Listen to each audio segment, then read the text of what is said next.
So in this video I'm going to show you how to use Crosstab Query for multiple tables, using multiple tables.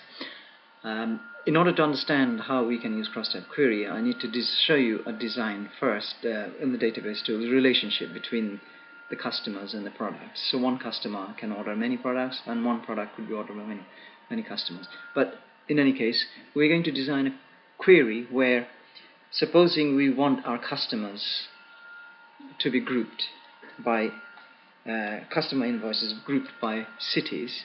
So in our customers table we have a city, and that we can view paid and unpaid invoice amounts, which is quantity unit price, and looking at the status ID for all customers living in the city. So in order to best understand that, we need to create a query. By the way, we cannot design Crosstab Query using Query Wizard for multiple tables. We can use Query Wizard for Crosstab Query for single table, but not for multiple table. In our case, we're going to use multiple tables, customers and order details. Those two tables we're going to use. So go to Query Design and open up the tables that you need. I'm going to use all the tables just to have a visual perspective.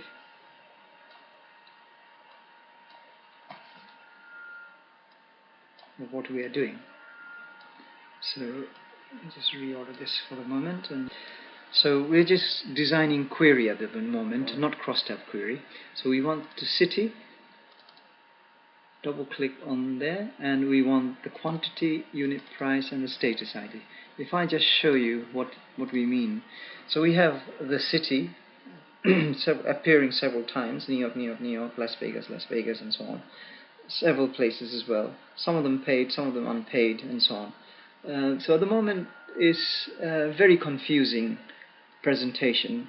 Although there's lots of information there, it's in a very confusing sort of, it's difficult to extrapolate some of the figures here. So what we want to be able to do is group all the cities together and have columns of paid, unpaid and pending, and have the total amount for each city by customers, for all the customers in the city.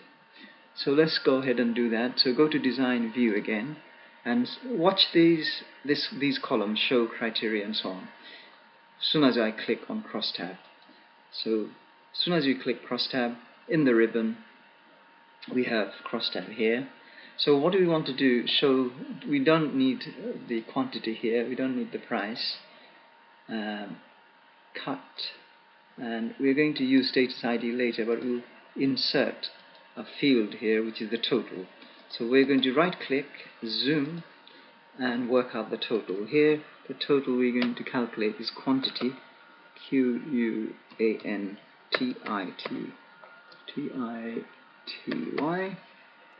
multiplied by, doesn't matter about the uppercase or lowercase, multiplied by unit price. Let's be consistent. Just to prove that lowercase or uppercase works. So we have an expression here. We can change that to total. Because we're going to group by city, it's going to total up all the prices together for all the customers. Then we want to have status ID shown. So now in Crosstab Query, we're going to have customers in the row. So we're going to group by row in the Crosstab, row heading. But in total, we want to evaluate, we want to be able to evaluate the value, the sum. Okay? And we want to present in the Crosstab the value of the sum. And on the status ID, we want that to be presented as column. That's it, all you have to do.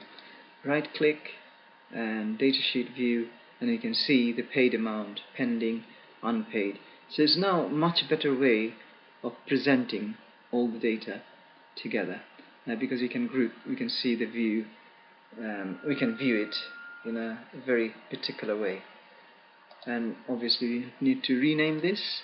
So save, rename this with Lizinski style, query paid, query on invoice by city, paid, unpaid, paid, pending. Thank you for watching this video.